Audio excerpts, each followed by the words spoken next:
You're listening to The Human Upgrade with Dave Asprey. Today, we are going to talk about metabolism and what you can do about it and even how you can measure it. I promised this year that I was going to tell you what you get out of an episode so that you know that it's worth your time to listen to it, because you have an hour or so we can spend together. So why don't we make it the most valuable hour? There's only almost 1,000 other episodes full of all the knowledge of what you might want to know to be a better human being. Turns out having more energy because your metabolism works is fundamental to everything you do, which is why I focused on metabolism for a long time as one of the big building blocks for just being the kind of person you want to be. And our guest today is Michal Mor. I think I said that right. She's a co-founder of Lumen, which is a company that measures metabolism in a different way. If you read my books or listened to the show for a while, you know that many years ago, in my early 20s, when something wasn't right, my doctor couldn't tell, said, maybe you have high blood sugar. So I'd stick little pins in my fingers and gather blood like I was diabetic, even though I wasn't, just to see what was up. And I've talked about ketone meters over the years of making cyclical ketosis kind of a thing. But there's other interesting ways of just knowing how your body's doing that fundamental job of turning food and about 30 pounds of air into electricity that powers everything you do. And I wanted to interview someone with a different take on that. So, Bachelor of Science in Medical Laboratory Sciences, Master of Science in Physiology, and a Ph.D. in Physiology with an emphasis on cardiac arrhythmia. Someone who's maybe kind of qualified. What do you think, Michal? You have an interesting background.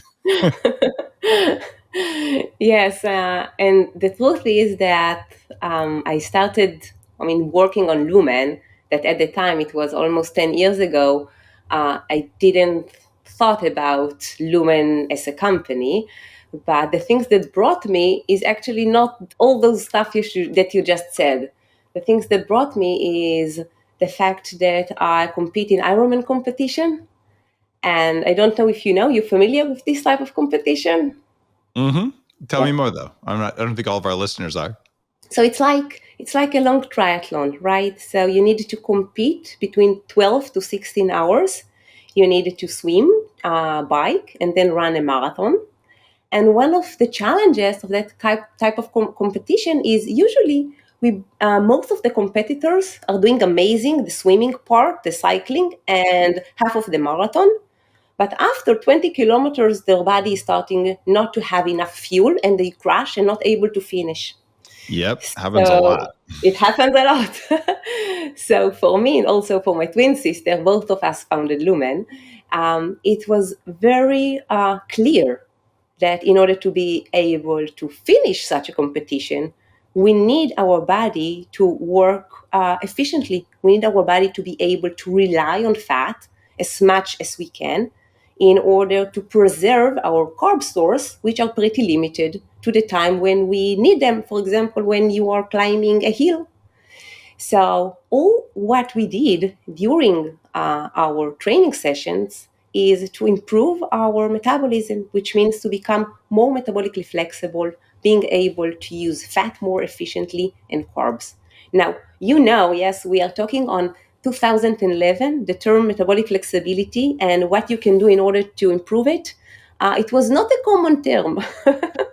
No, the ability to either burn fat or burn carbs, people thought you had to do both, but the speed of switching is the thing. That's why I went from Atkins in the 90s, where I could lose half the weight I had to lose, to being able to cycle in and out of ketosis to keep the metabolism able to do that, so you don't get maybe insulin resistance, which is a common thing that happens when people go all keto all the time. So like, how do we know how good you are at burning fat, even though sometimes you're also good at burning glucose, which sort of your body does that really naturally. And I don't think you want to say, I never am going to eat a carb again, because everyone I know who does that, with the exception of maybe 20 people who have epilepsy, eventually are realizing that maybe that wasn't good for them. So, but I want to go back to your cardiac arrhythmia research. Yeah. So you're doing this kind of masochistic exercise and competition regimen, but you studied cardiac arrhythmia. I would have kind of wondered, aren't you causing arrhythmia? There's lots of studies around heart damage from marathons, not to mention ultra marathons. So were you like, what kind of bad things can I do to my heart just so I can fix it? Like what's going on here? It was good to my soul. Yeah, you're Oh, right. Maybe not, the best thing I can do to my heart, but it was good to my soul. now, cardiac arrhythmia, you've done all this endurance exercise.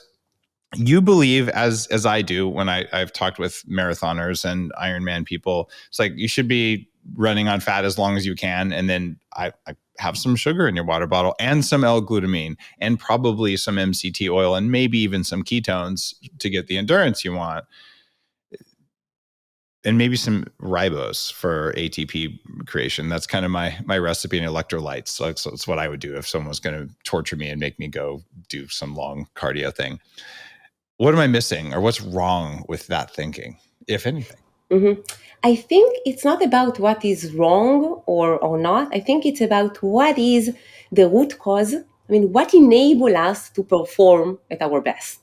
I mean, the solution to perform at our best is within us, is basically how healthy our metabolism is, how metabolically flexible. So someone that has a healthy metabolism, that knows how to switch between using fat and using carbs, will perform much better. So during long cycling, he will be able to shift and rely his fat stores, which you and I know are almost unlimited. Sometimes it's very sad that this is the case, but they are unlimited. And we'll be able to pull carbs from glycogen stores, for example, or from energy drinks, yeah, when we are consuming them. So this ability to shift between them, it's not only good for athletic performance, it's also improving, our quality of life. It enables us to enjoy life to our fullest potential. It's about longevity. It's about being able to achieve our goals, not having those mood swings. This is so much more than for improving athletic performance. And I wish that this awareness of how important it is, our metabolism, to our quality of life, I wish it wouldn't be, just a conversation between you and I. It will be something that everyone will know, and not only your listeners that probably are the term metabolic health is not new for them. I I believe we all need to understand our metabolisms way better than we do, because if you wake up and you feel like trash in the morning, is it your metabolism isn't working right? Is it toxins? There's 5 or 6 things that could be a cause. But if you have low energy, which is a major thing, it's one of the 5 things that Upgrade Labs we're working on solving. You don't know why you have low energy. You just know that you don't have enough. So how do you define metabolism? Because you've studied it both as an endurance athlete and just academically, right? I'd say it's air plus food equals electricity, but it's probably a little bit more academic than that. So what's your take on it? How would you tell my mother her metabolism works? So metabolism, when we are saying the words metabolism, there are 2 parameters. One is the amount of energy our body needs in order to sustain itself. Those are the how much calories I'm burning. This is the kilocal coin. But there is another terms, which is what type of fuel our body is using, meaning what type of fuel, carbs, fat, or some ratio in between, I'm using in order to produce that energy. Now, a healthy body, yes, a flexible that is metabolically flexible, will wake up on fat burn and will shift to use carb burn after he's eating a high carb meal, for example, after eating a pasta. So, and today we know that, I mean, until today, even not until today, I think until 6 years ago, the term energy expenditure and all the focus was on how much energy my body is burned, how much calories. Was all the language. And this lead us also to talk about how much calories I consume. versus talk about quality food. Calorie, it's not a calorie. Yeah. So today the focus is much more on what type of fuel my body is using, because we know this has a high correlation to metabolic health and quality of life. You're laughing. I'm It's laughing because nice. I love the way you're saying it. You're very well qualified. And I'm just thinking of like all Yeah. the Twitter wars and all these like 27-year-old people who've never been obese who are telling you calorie deficit, calorie deficit. And I'm just laughing and saying it's the type of fuel. Well, it turns out candle wax and coal are high calories, and you could eat those. Or uranium is actually one of the highest calorie things on the planet. Right. So you could put all that stuff in your mouth and calories in, calories out. And it's such obvious nonsense to think about calories the way that so many of us have, the way I did when I was obese. And you're sitting here going, well, just in the last 10 years, we've shifted to what kind of fuel? Because anyone who has a fireplace knows if you burn garbage in your fireplace, it does bad things. And if you burn wood, it works better. And different wood does different things. It's so basic. But I just love it that we have, this Ph.D. on the show, and you're telling us, no, really, we've shifted. So everyone there who's ever said you can out-exercise a potato chip, we have a Ph.D. in physiology telling you that the type of fuel matters. So I'm just laughing because I'm It just going to is take this funny. clip and we're just going to just play it on loop every time someone goes, but Newton's law, thermodynamics. What do you say to people like that? So you made me laugh. You're not the first person that says to me, come on, Michal, but don't speak like a scientist. No, I'm not saying that at all. This is You who are I a am. scientist. I I'm a like it that you're a scientist. scientist. That's awesome. So speak like a scientist. Like tell those little calorie people out there telling you to eat like diet soda and whatever, pizza and lose weight. Okay. How do you speak to them? I spent hours on hours with a girl named Kyla. She's helping me to bring the messages out there, because sometimes it's very hard to understand me, because I'm speaking like a scientist. So No, don't stop. Trying to communicate. Don't stop speaking like a scientist. You're smart. Like own that. And you can translate the So you will science. translate me. So this isn't a criticism at all of that. I love that you're a PhD, because when the people who are not PhDs are saying, oh, I studied physiology in sports training, like, yes, and you've never once had an obese client who got healthy because you keep telling them to torture themselves by eating low amounts of sugar and no fat and getting on a treadmill.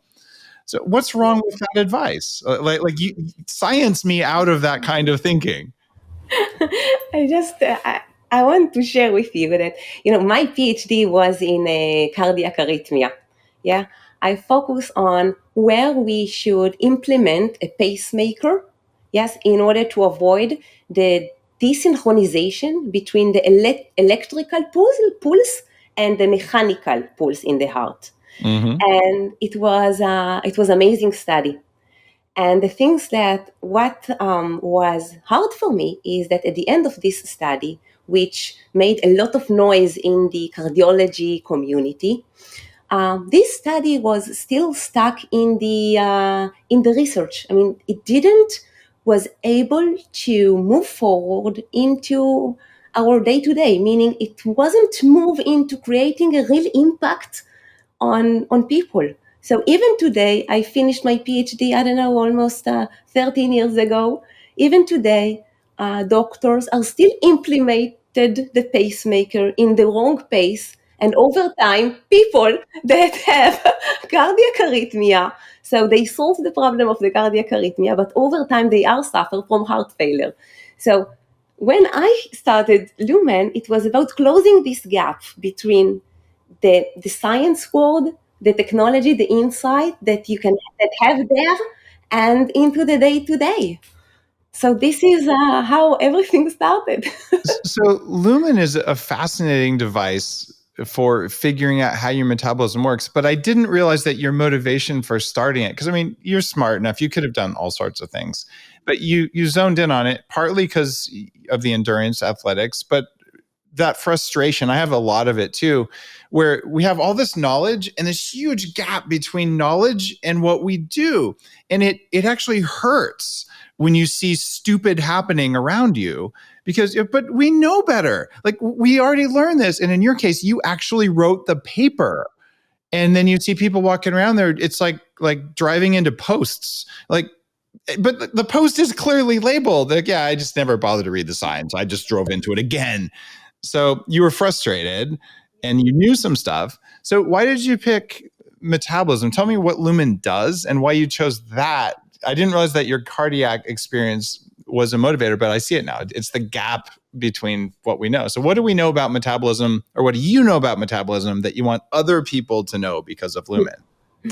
So first of all, metabolic measurement, and it's something that's being used, yes, in hospitals and top clinics since the 60s.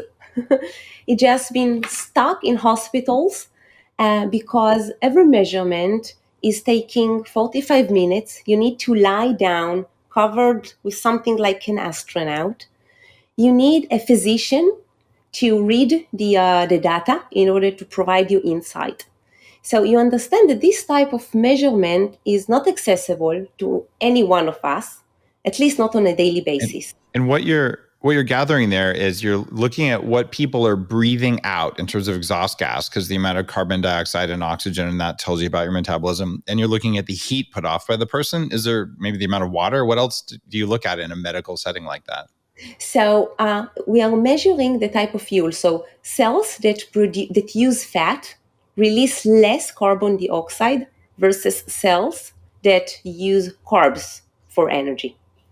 So by measuring the oxygen consumption and the carbon dioxide release, by analyze this ratio, we know what type of fuel your body is using. And as I said before, a healthy body is a body that on fasting condition will rely mostly on his fat stores. So Merav, she's my twin sister. Yeah. So we thought, wow, if we would be able to measure our metabolism on a daily basis, we will be able to understand how metabolically healthy, how metabolically flexible are we. Also, this measurement is extremely sensitive to lifestyle, meaning to nutrition, to sleep, to movement, and to our mind. You mean to biohacking? You might be able to biohack your metabolism? Yeah. Who would have thought, right? Oh, that's why I'm really interested in Lumen, because it's a quick change for what you did last night is going to affect how you would score on Lumen today. Exactly. So imagine that by understanding what you did yesterday, today you're being able to see the real impact on your body. So now instead of waiting, I don't know, I think that today, how today we are measuring different things that we are doing. If today, I don't know, I want to test fasting, or I want to test low carb, or carb manipulation, whatever, yeah? So the way I was able to measure it is probably by, I don't know, subjective questions, or by standing on a scale if my intent is to lose weight. So the time that you would be able to see that impact, to have this self-validation, is very far away. And until you're going to have this self-validation, you're all the time going to feel like you are in the dark. Am I doing the right things? Is that working for me? Maybe I should do more. Maybe I should do less. I mean, it's very hard to keep motivated like that. And it's very hard to understand what is working for you in order to make smarter decisions. So by measuring your metabolism by a daily basis, you actually being able to see what is the impact of your sleep, whether you're having enough sleep. Maybe you're having your last meal too late at night, and this is what holding your body from shift into fat burn. Or maybe, you're just in stress. You're doing everything amazing, but our day-to-day is busy. And sometimes we need a bit to relax because we have too much cortisol in our body. This is, by the way, one of our main problems today. So that's true. Stress is a major thing. I've been so fascinated with mitochondrial function, which is what drives metabolism. I know. It's like for maybe since the late 90s when we first really started learning about them, because I realized I had a problem with energy. I was just tired all the time, brain fog, fibromyalgia, chronic fatigue. And I did fix my metabolism. And I mentioned, showing up at my doctor with like a hand-drawn graph of my blood sugar from back then, from pricking my fingers, which sucked. And then I got into it a few years ago, doing it again for ketone levels. Right. So then I could say, all right, what's my blood sugar look like? How many ketones am I making? How much ketones are present? What can I do with Mct oil versus other kinds of ketones, versus fasting versus caffeine, which doubles ketone production, all that kind of stuff. And I'm just going to say, I'm kind of tired of sticking stuff in my fingers all the time. In fact, I sort of quit doing it and I switched to more heart rate variability. Okay, what's my readiness score, or my heart rate variability? Like my readiness score this morning was 94. It was the highest it's actually been ever that I can think of, which is cool. And I think that was as a result of light therapy and nitric oxide. I don't really know. Tell me why Lumen is useful compared to heart rate variability. And I know why it's better than sticking stuff in my fingers because that hurts. But why does Lumen beat heart rate variability as something that I should do every day for my metabolism? So, I don't know, you might not gonna like my answer, but well, you only studied cardiac stuff. I don't think it's about who is better than who.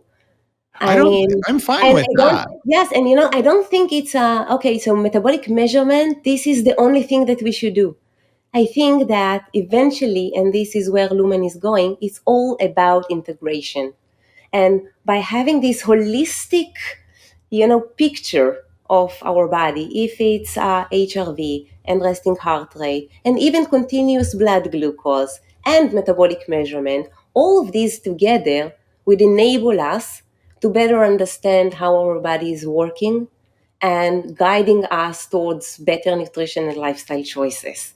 So it's not about one or the other. It's about all of us, all those trackers in the world will combine together, will do a joint forces, creating a hub of data and enable us, yes, the consumer at the end, enjoy the values of everything integrate.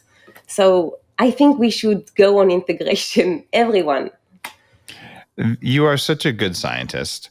I agree. I want all the data from all of us put into an AI engine so we can actually figure out what works. And in fact, one of my companies is working on that to get as much data as we can to understand if this is your goal and this is you, what's the fastest path to that goal? That's what Upgrade Labs is doing as like in a facility. But here's the question. Someone's listening to the show. They're saying, I am thinking about getting a sleep tracker that may include heart rate variability. And I'm thinking about tracking my metabolism with Lumen. How do I know which one to buy first? Tell me I agree they're both useful. And I think most people will want both. But what does Lumen do that heart rate variability doesn't do? So metabolic measurement is, think about it like the end of the funnel, right? It's being affected by your HRV, your resting heart rate, your nutrition, your movement, by everything. It's an aggregation. It's like everything, all your lifestyle is being aggregate into one result, which is your metabolic measurement. So if I were that person that can decide what to buy, I would choose to measure the top of the funnel. So having a measurement that is an aggregation of everything and starting to understand, making sure that this measurement is going on the right trend and doing my self-analysis to understand what is working for me better. So having that metabolic measurement on the right track for better metabolic health. So okay. I would go on by Lumen. Otherwise, it was weird for me to be here. Well, of course, you believe in Lumen, which is why you started the company. I believe in metabolic health. You believe in metabolic health. So compare and contrast it. So you've got an audience here. There's a bunch of people who are saying, I just wanted to lose weight and upgrade myself, so I'm just learning.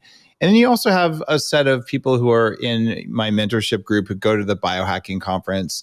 By the way, guys, biohackingconference.com, September 15th through 17th, Beverly Hills. It's going to be amazing. Oh, is Lumen going to have a booth there? I think you guys are, aren't you? You know? Wow, I don't know. I know. I would bet that someone from your team is going to be there, but we'll I find would out. ask Kyla. Okay, good deal. So, that group though, they're going to say, look, I can prick my fingers, and maybe I'm even willing to do it, and I can get my tracking of this. So, okay, someone who's willing to prick their finger and get ketones in the morning. What is Lumen telling me that I don't get from those other measures? So for the biohackers, and we have many of them, so they use Lumen in order to optimize different things. For example, they want to optimizing their fasting duration. And one of the problem, yes, with fasting is that fasting is a great tool, but you need to manage it. So if you are pushing your body too much into the fast, your body will respond with a stress response, will actually do exactly the opposite. So during the fast, your body started to shift into fat burn.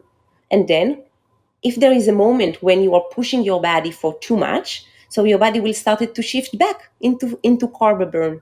So biohackers that using Lumen are measuring their metabolic fuel during the fast, and they want to optimize it. They want to find this sweet point when their body is now starting to shift back into carbs. And then they know, okay, this is the right time to end my fast. So this is one scenario. Also, we have biohackers that use Lumen in order to optimizing their workout. So they're taking a measurement before and after the workout. They want to see their body shift from using carbs to using fat. And some of them is also use Lumen in order to know whether they have enough fuel for intense workout or strength workout. In those workouts, they want to have enough carbs. So they take a measurement before the workout, and if they see that their body is using mainly fat, so I don't know, they take a banana or something in order to fuel themselves. So those are like different scenario in which biohackers use Lumen. By the way, the fasting, we have an amazing insight. We saw Lumen is like we have more than 6 million metabolic measurement within context. And I think this, you will find it very interesting.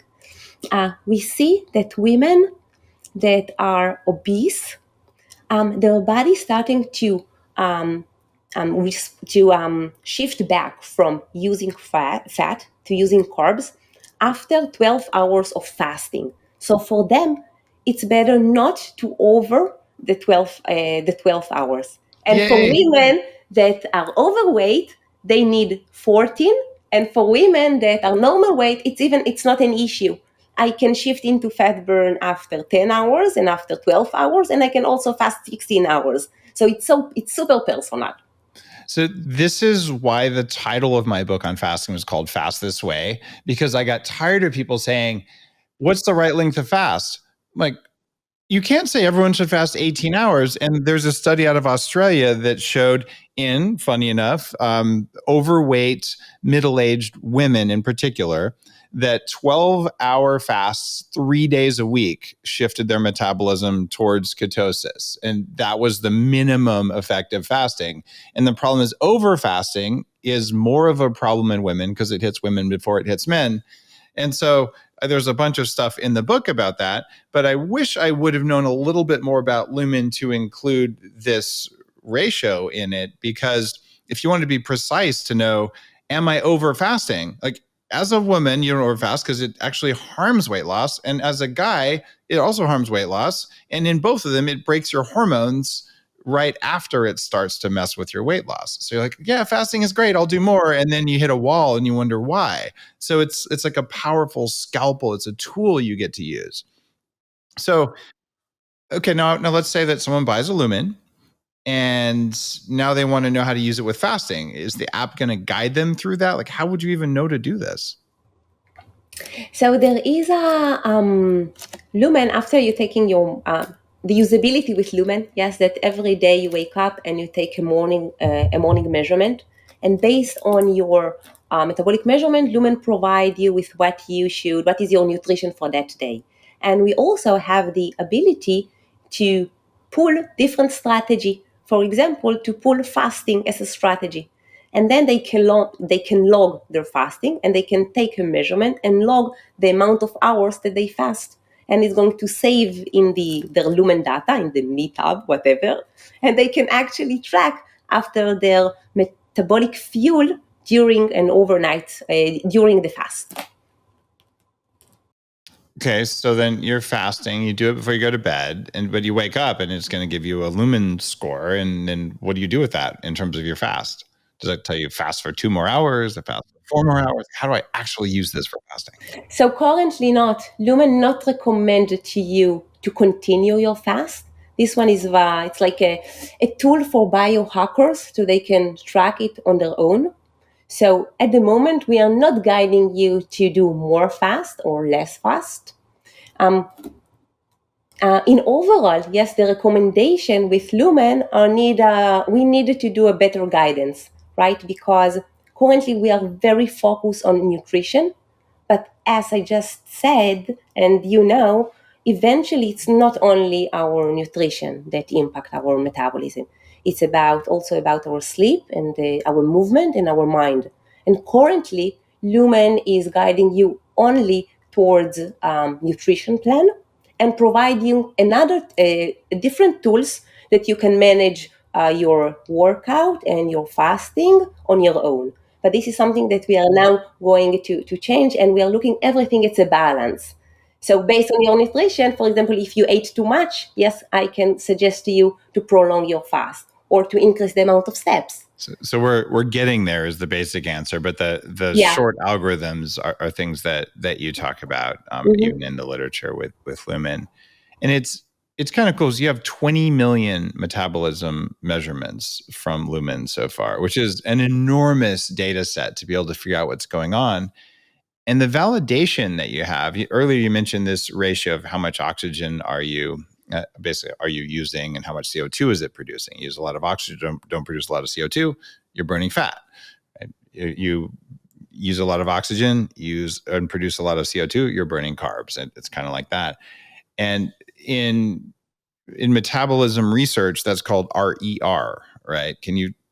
Did I define respiratory? What's the E stand for? Respiratory exchange ratio. Thank you. Respiratory exchange. You're welcome. Did I define that well enough, or am I missing a piece there? No, you did good. Okay. I mean,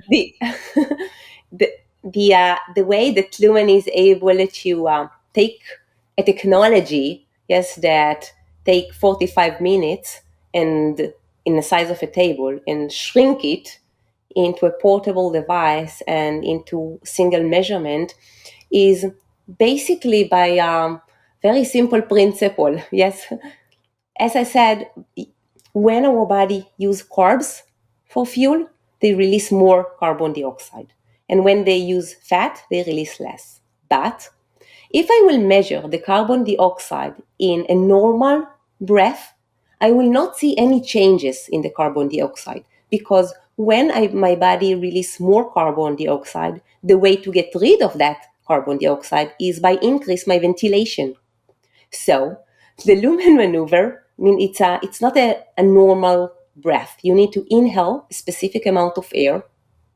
You need to hold your breath for 10 seconds, which is exactly the time in which the carbon dioxide in the blood will reach to equilibrium with the air in your lungs. And then we asked the users to exhale. And then the CO2 in your exhale breath is actually in correlation to what is happening in your blood. And by having that maneuver, we was able to hack the measurement and being able to measure it in a single measurement in a single breath versus 45 minutes off. Wow. Yeah, it's very cool. Have you completely pissed off all the people who make those expensive hospital 45 minutes? pieces of equipment? Are they hating it? Because you have the study from San Francisco State University that says that your device, the Lumen device, has similar results to the hospital grade stuff. It seems like you've just completely disrupted a big market, because like here's a very affordable handheld Lumen. Just do that, and it's going to give us the same data.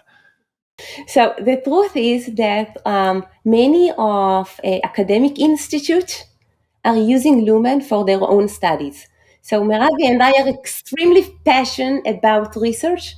So we created like a science mode for those academy and researchers that interested in better understand metabolism. So they use Lumen as a measurement tool, and they provide many studies. If it's about workout, women that work out on fasting versus before, after a big meal, and they see the impact, or about fast and slow carbohydrate on metabolic health. So they're using it for their own study, and Meravi and I enjoy from increase the understanding of metabolism in the world. So this is how we want to give back to the research community. So for us, it's extremely exciting for them using Lumen. This really is something that's new in the world of biohacking. It's different than measuring ketones or glucose or HRV. So it's a fundamental signal that it's really important, and it changes on a regular basis. Like you said, and most people don't know this, but yes, you should wake up in very mild ketosis, and you can increase that ketosis dramatically. There's this weird thing called caffeine that'll do it, and another thing called Mct oil. And I used to measure with a finger stick that I could go from, eating carbs at dinner, like sushi with rice, so definite carbs, and then waking up and my ketones are at 0.1. And then I drink magically coffee with butter and Mct oil, and my ketones are at 0.6, which is the entrance to ketosis. Now, if I woke up and I breathed in Lumen, it would have said, because I had carbs the night before, that I was still burning mostly carbs. And it would have shown that I had a higher amount of carbon dioxide. And then after I chugged the coffee and the MCT and waited till my ketones went up with all the blood, then the Lumen would have shown at that point, when my ketones were up, that suddenly I was burning less carbon dioxide to make energy. And am I saying this right? Yes, I have to share with you a funny story about the MCT. Okay. When Meravi and I started and we built the first prototype of Lumen, we need to validate it. It was important for us to say that what we are measuring is equal, the same as you would take the same measurement under a gold standard. This indirect calorimetry. This is the name of the gold standard that is used in order to measure metabolism. So how we can do that? We needed a volunteer to take a measurement to the prototype of Lumen and to take then a measurement into the gold standard, and we wanted to compare between them. But a single measurement in one metabolic state was not enough for us. We needed in fasting condition, and we need after consuming carbs, and we needed everyone to use fat as much as possible. So we asked them to drink MCT in order to see their body shift into fat. But I got wrong with the doses. Oh, no. You got disaster pants, didn't you? So instead, I don't know, it's teaspoon, I gave them like 10 tablespoons, and they had like, everyone has need to go to the 10 bathroom. tablespoons? That's like feet up on the stall screaming kind of zone. Oh my God. And until today, they remember it. You told me to drink MCT because you needed to validate the Lumen. It was funny. Wow. So you probably also didn't have the research. That there actually wasn't research when I created the C8 MCT. And I said, guys, you need to use this because it works better, because you could feel it work better. And then a while later, Cunane down at UC San Diego came out with a study showing C8 was far more ketogenic. But what I knew was that C8 was far less, I'm going to run to the bathroom than normal MCT oil. So I switched to that because at the very first biohacking conference, it was 100 people at a bar in San Francisco. And I didn't make MCT oil. So we were using kind of street grade stuff that had a lot of impurities that would make it even worse. So there was only 2 bathrooms at the bar, and there's 100 people there drinking a ton of bulletproof coffee. And we had a very similar problem to what's happening there. So a warning to everyone. Number 1, MCT oil really will put you in ketosis, put you in fat mode. Yes, Lumen proved this. Okay. I think it's well validated. Yeah, there's an upper limit, so it was validated through pain. We'll just put it that way. I did not know that till this interview, but I love it. Well, let me ask you this then. Yeah. As an expert in metabolism, when you have some MCT oil during a fast, does your metabolism still look like you're fasting? Yes. But it's those shifted. guys who make one of those fasting apps keep doing videos with this young guy who doesn't know what he's talking about, saying that if you have fat during a fast, it has calories, therefore it breaks a fast. I guess metabolically, the type of fat and the amount of fat might change things. But Lumen measure your metabolic fuel. Yes. So when you are consuming the MCT, so your body will use those free fatty acid in order to produce energy. So we won't know if you are now using body fat in order to produce energy or the fat from the MCT. So it's very important to mention it. I totally love it. You won't know. Metabolically, I'm not sure that it matters. If you're looking for fasting metabolism where mTOR is suppressed and insulin is either suppressed or at least didn't rise, which are like the hallmarks of fasting. So I've gone like through so many people saying, but there was a calorie, and like, what is calorie? Well, like I said, you could take some uranium during a fast, you'd still be fasting. It wouldn't be good for you, but there were calories in there. So it's like, what did the calorie do to your metabolism, and what does fasting look like metabolically? And it looks like burning fat. So yeah, I mean, it's all about improving your mitochondria functionality. Yes, so now, okay, your mitochondria is now practicing in using fat for fuel. This is a good thing. Yes. So I'm all over that, and I wish that we could remove suffering from fasting, because when people are first starting to fast, it can be really hard to get into fat burning mode. So you feel like crap for a while, or you could have a little MCT oil and then be in fat burning mode right away as your body adapts. And then, well, what do you know? Fasting without suffering. And the fact is, if you wake up and you're like, oh, I feel like garbage this morning, and you just don't know why, maybe you just stopped having carbs for the first time ever the night before. When you use your Lumen, what's it going to show? Because you're not yet switched into fat burning mode. You haven't had coffee. You haven't had MCTs. So are you just going to be having less oxygen and less CO2? So someone that is not yet practiced on using fat for fuel, so it's someone that is metabolically less flexible, it's like he will be stuck in the middle. So it's not, you're going to see that you're using 50% of carbs and 50% of fat.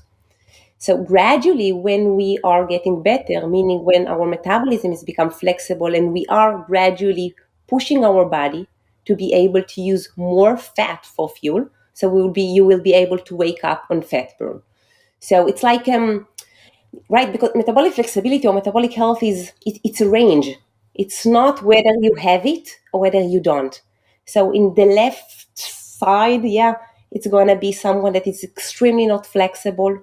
Those type of people even might have pre-diabetic, have high risk to stroke and heart attack. This is all the kind of metabolic syndrome. And in the right, you have people that, enjoy life for their fullest potential, that are able to lose weight and to maintain it, which is the main problem with losing weight. You not be able to maintain it. You have high energy. You don't have those mood swings. Yes, so metabolic flexibility is a range. So the more you are metabolically flexible, you are able to wake up on fat burn. And the less you are more waking up on carb burn. And there is a range in the middle.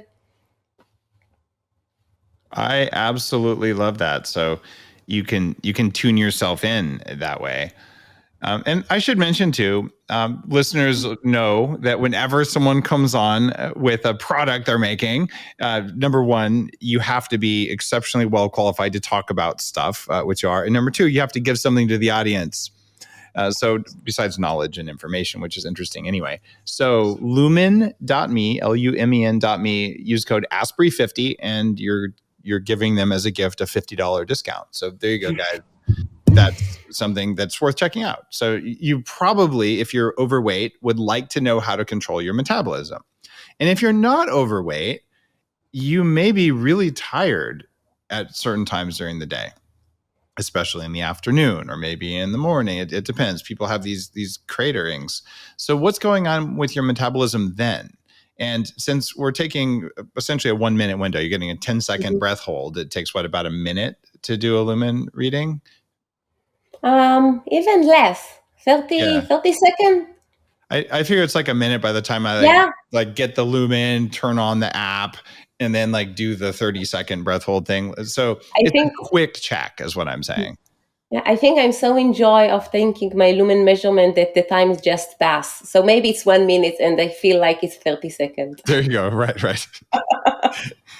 You're supposed to have like a stopwatch. You're a scientist. Come on. What we can do though is we can wake up and say, how did I do when I was sleeping? And you could say, I'm going to do something in the morning. I might take some supplements. I might have coffee or matcha or whatever, and see what the difference was. Maybe a half hour after it's had a chance to take action. The studies I've seen show that the amount of caffeine in 2 small cups of coffee will double ketone production. So after your coffee without sugar in it, you should see a slight improvement in your fat metabolism. And then if you're still intermittent fasting up, like maybe you're going to have lunch at 1 o'clock the way I'm going to today. Wow, this is super cool. I didn't know it. I will try it. Oh, absolutely. The black coffee and also prebiotic fiber that turns to butyric acid also will be pro-ketogenic. So you can put those in your coffee and then all of a sudden like coffee, MCT, prebiotic fiber, all of those increase fat metabolism during a fast, but suppress hunger. So you're like, oh, that's better. But you can test anything I'm saying here with the Lumen. And so maybe you just have water because you think you're a mouse in a lab study, like those guys who run one of those dumb fasting apps.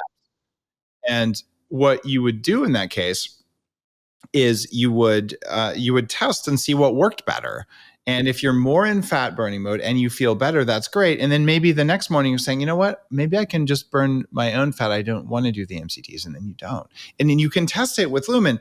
And then right at, say, noon, if you're following my advice, you should exercise fasted. So you'll actually blow out the glycogen in your muscles and you turn on your metabolism. So then you get your Lumen score and then you can exercise. Like, what am I burning right now? And you're going to be burning more fat and then you can eat lunch. And you can have the ribeye steak and be like, I'm so carnivore right now. Except that you had coffee, which is good for you, even though it's a seed. But anyway, so you did that. And then say, what worked? Did it work for me? And I promise you that if you are one of these middle-aged obese women who benefit from only 12 hours fasting a day, you might see that you've over-fasted on your Lumen, and then maybe you wanted to have some sweet potatoes with your steak. Like, this is why it's interesting to me. And then a half hour after you eat lunch, you get your Lumen again and say, am I burning carbs? What percentage of carbs and fat? So now guessing is gone, and you can say, is what I'm doing working? And it's that real time score. If you were to do heart rate variability with an Oura Ring or a Whoop or any other sleep scoring system like Sleep Space, you're going to wait till the next morning to know whether your stress went down, but that's not a real time signal. And with biohacking, the quicker you can get a signal based on a behavior, the faster you can change. And that's why at the very high end, neurofeedback, that's why 40 years of Zen exists, because, 1,000 measurements a second as I'm trying to change, I can do that quickly. With Lumen, many times throughout the day, whenever you feel like it, whenever you have a question, you can check, what's my body doing now? But now here's my question for you after all of that rambling. Can you, because you're the inventor of Lumen, can you, without the Lumen, approximate accurately what your metabolism is? Like could you today, like right now, say, I'm probably burning 47% fat? Do you have an onboard sense? Can I learn to feel my metabolism using the Lumen? Have you done it? Wow, it's a good question. Yes, I can. That's I mean, awesome. I think I can do both. I mean, first of all, I know when I'm more metabolically flexible, I can feel it. I mean, I'm really able to be super productive, super focused on jumping from one meeting to another meeting all day. I'm like like a battery that never ends. So you feel it in productivity.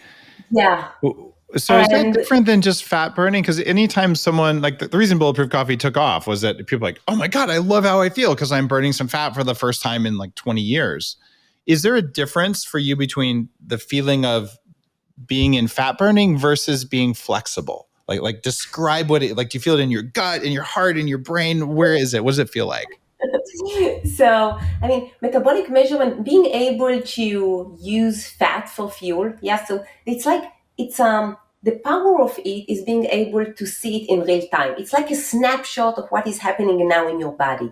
But metabolic flexibility is taking into consideration many snapshots of your metabolism. It's not like one day I'm metabolically flexible and tomorrow I will be metabolically not flexible. So today I'm really able to to know what is my snapshot, and I'm also able to know where exactly I am in that range in very high resolutions. Wow. So you can feel it and you know when it's not happening, but the high resolution sense you don't really have. I have also the high resolution. I mean, I'm today. I'm reading to Lumen 8 years. Okay, so you actually have the high resolution, so you could predict your lumen score within like a couple points. Today I am today. That's I mean, cool. So, now so I'm taking measurement 8 years, morning, before bed, at the end of my fast, before and after workout. I'm a master. I know to control my body like no one else can. okay, I love it that you just said that, and it's funny. My wife is an ER doctor by training, and to this day, even though she's not practicing, she can put her fingers on someone's wrist and just know their heart rate because she's done it so many times. You don't need a stethoscope and a stopwatch; you just know. And I've certainly figured that out. Like there's with heart rate variability. After a while, you do the training and you track it, you just know what's going on with your nervous system. So you can feel vagal tone and know what it's going to do. And you can just know what it's like when you actually go into ketosis because there's a quality of your consciousness that's different. And it's so hard to even say it or to put words behind it because what we're doing is we're using a device to measure something, and then our brains automatically will correlate that measurement with, oh, that's the word for how I feel. You partnered with the Adidas running team for 5 weeks, you being Lumen, right? And so you took athletes. Now these are not in the lab; these are working athletes doing their thing. To our point about lab work, but they just added Lumen breathing and got a daily metabolic score. What results did you get with the team? So for them, they want to improve their athletic performance. So they took a measurement before the running in order to make sure that they have enough energy, and based on that, they fuel themselves properly. So their goal was to lose weight and to improve athletic performance. And we know that there is one of the problems with carbs, yes, is that it's very important for us, yes, but you don't want to overconsume carbs. Now, when we are talking about carbs and athletic performance, we have a conflict here because from one side, carbs are important for athletic performance, but if you're going to overconsume carbs, you will gain weight. So we need to to optimize the amount of carbs, so you will have enough carbs to support the workout, but not overconsume the carbs, so you will not convert them into fat. So for those Adidas running, what we help them is to support the workout while helping them to lose weight. So this was the challenge: how you can manage the amount of carbs by still support your workout, but not overconsume carbs so you will not gain weight. So wait a minute here. Are you saying that the Adidas runners had a hard time losing weight? Yeah, everyone listening to the show, that should tell you something about doing cardio to lose weight. Just wanted to say, because they're running more than you and me, that's for sure, right? Anyway, that's a side thing. But what happened when they tuned their carb intake using Lumen? Because the numbers for professional runners, they're unbelievably good. Like I had a hard time when I read them. I had to read it twice. Do you remember the numbers? I have them in front of me. No, I don't. But so tell me, what is written? Okay, good. Yeah. So sometimes people have studies memorized, not so. In 5 weeks of optimizing their carb intake using Lumen, this is the Adidas running team. Okay, they lost an average of 2.5% of their body weight. They lost 9.5% of their body fat, and they decreased their running time by 17%. And this is why when people say you can exercise away a potato chip, it is garbage. These are professional exercisers. And when they got the right amount of carbs by measuring it using Lumen, they had like incredibly 17% faster running, 9.5% body fat loss in 5 weeks. So if anything on earth talks to the importance of knowing how many carbs to eat, and it's not no carbs, it's not low carbs, it's not even medium carbs. It's the right amount for your exercise output and also for your cognitive output, I would say, which is a different discussion. But holy crap, those results are unimaginable at high-level athletes, and it's because of getting the metabolic score from Lumen. You can't do that with CGM. You can't do that with blood glucose sticking or with ketone measurement. So that's just impressive. You know what else we discovered? I started to get, from a customer service, I started to get like complaint from users, from women that said it's very weird, very weird. Suddenly I wake up on carb burn and it doesn't make sense. And by starting to collect data and to starting to look on the monthly cycle, we realized that pre-ovulation, our body tend to use more carbs. Now, if you think about it, it completely makes sense because our body is like prepare itself to pregnancy, potential pregnancy. And when we are in that state, so our body gonna shift to carbs and in order to preserve fat stores for the pregnancy.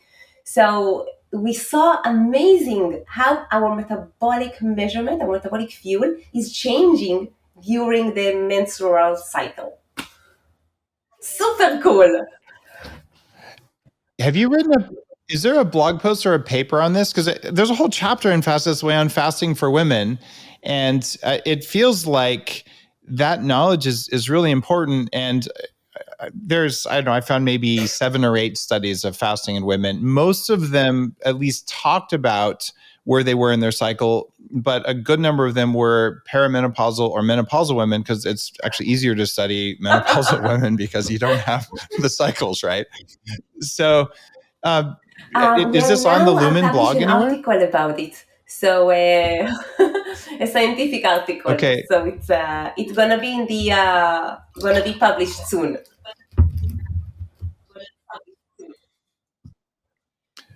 All right. Well, once it comes out, you definitely need to put it on the Lumen website and send it to me, and I'll share it on whatever, all my social stuff, because understanding differences in metabolism that are based on your cycle as a woman is entirely different. So it's biohacking, but it's entirely different than what us guys deal with. And there is a monthly hormone cycle for men with testosterone and full moons, but it's so subtle, it basically doesn't matter. Just take your testosterone cream. If you're over 40, you'll be fine. So like, we need to crack this code so that women understand, oh, this is why I should feel this way right now. And here's how to change my fasting regimen and my carb intake. And right now the carb intake number is so random But with Lumen, I think you could dial it in and you'd probably see a reduction in PMS symptoms based on appropriate but not excessive carb intake, right? Wow. Have you tried that on yourself? Does it work? I mean, I completely reduce my craving also. And when I see that I'm more using carbs for fuel, but I know it's because of ovulation. So the recommendation, how I would manage my nutrition, going to be completely different. So if I'm not around my ovulation, when I see that I'm using mostly carbs, I'm going to go probably more on a low carb. But because now it's all about the context, right? So if now I'm using more carbs because of that ovulation, my body is really need those carbs. So I will eat a moderate amount of carbs, small meal every 3 hours, complex carbs, in order to keep my blood sugar stable and not having that drop of energy and craving. So And you do that during which part of the cycle? Does that? Okay. So how many days pre-ovulation, or is that just during ovulation? There is a spike. Yeah, in that just period 2 or of time, 3 days there is before. A spike in burning mainly carbs. So in that moment, I'm having small meals every 2-3 hours of complex carbs in order to keep my energy level stable, avoid craving. But I don't want to overconsume carbs because, as I said, pre-ovulation, my body is more about storage. So if I will eat more carbs, I will gain fat. So it's like having that balance. So it sounds like eating a quarter of a dark chocolate bar every 3 or 4 hours would solve the problem for most people. There you go, right? That's what I heard. I heard women should eat chocolate 3 days before ovulation as much as they want, as long as it's not high sugar chocolate, right? I'm just trying to share the news that people want to hear. Okay. I'm not sure that I would agree with you about complex carbs versus saturated fat with some carbs and some fiber might be better than a complex carb versus longer chain carbs. But that, yeah, we'd have to test that out. But it comes down to the gut stress that comes from most sources of complex carbs versus just making the carbs complex by having fat and fiber with them.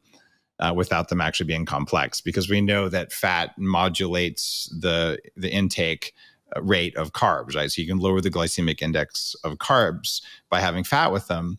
And as long as we're not using a fat that slows metabolism like omega-6, I kind of think dark chocolate really is one of the best things you could possibly do. It just needs to be like, 80% dark chocolate. So you're getting 4 grams of sugar or something, but you got enough fat. You're like, oh, that's good. Plus the theobromine and all the other actual positive benefits of chocolate. Adding fat to carbs, I'm absolutely with you. Super important in order to moderate the insulin spike.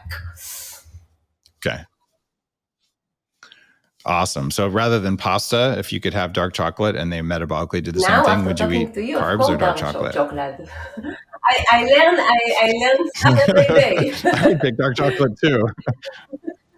Like, screw the spaghetti, I'm having the chocolate. I could do that. I don't have a monthly cycle, but I could do that anyway. So I'm gonna have some chocolate as soon as we get off the interview. Well, it has been a pleasure to pick your brain about hearts and metabolism and arrhythmia and Lumen. And thank you for taking all that academic knowledge and doing what very few academic researchers ever do, which is say, there's a better way. I can't buy a better way. I'll just make it, and then I'll make it available to the world. And I honestly think your database of 20 million and growing people's metabolisms or measurements of people's metabolism, that's going to end up being something that illuminates an incredible amount about the way our bodies work, because you have a timestamp on each one of those things. Like, you have a big data source that is incredibly amazing and untapped, that tells us so much about how our bodies actually work. And it dwarfs every academic study ever done using the RER equipment that we have, these 45-minute things, just because you have so much. So tell us more about how our metabolism works. Can I invite you back on in a year or two to give us an update on what you learned from everyone getting these measurements? It's amazing the progress that we did, because because now we have so much data. So at the moment that we have like a new user, we immediately know how to cluster it. And we, even before he's taking any measurement, we already know so much about him based on people like him. And from that moment, it just become more and more personal. So it's amazing having that much of data.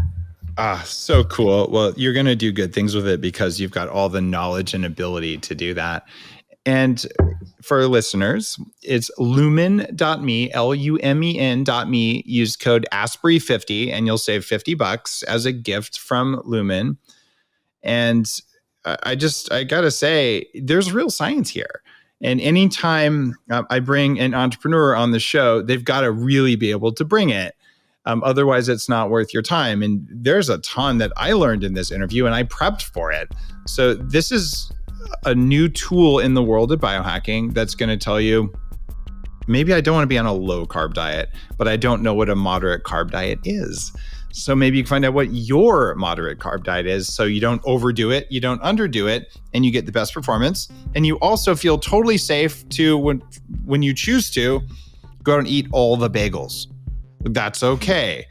At least you know, all right, I'm going to take the hit. Whereas before, when I was young, I would eat all the bagels because I believed it was going to make me ride my bike faster. And it doesn't do that. And we just got all that info from Michal. So again, lumen.me, code Asprey50, save some money as a gift. And if you don't get a Lumen, you still learned a lot today, which is awesome. Thanks again for being a guest. Thank you. It was so much fun. Thank you.